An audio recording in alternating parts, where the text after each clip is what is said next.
गोंदिया जिल्ह्यात रात्रीपासून मुसळधार पाऊस पडत असल्यामुळे गोंदिया जिल्ह्यातील महत्त्वपूर्ण अशा शिरपूर धरणाच्या पाणी पातळीत वाढ होत आहे.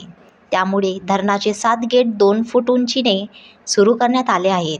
त्यामधून 12,820.04 क्युसेकने विसर्ग सकाळी नदीपात्रात सोडण्यात आले आहे. त्यामुळे वाघ नदी पात्रातील सर्व गावांना सतर्कतेचा इशारा यावेळी प्रशासनाने दिला आहे.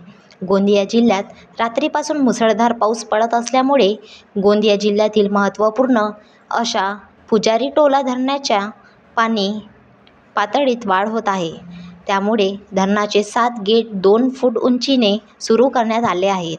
त्यामधून 12,820.04 क्युसेकने विसर्ग नदीपात्रात सोडण्यात आले आहे. त्यामुळे वाघ नदीपात्रातील सर्व गावांना सतर्कतेचा इशारा यावेळी प्रशासनाने दिला आहे. Vidarbha city news, Gondia.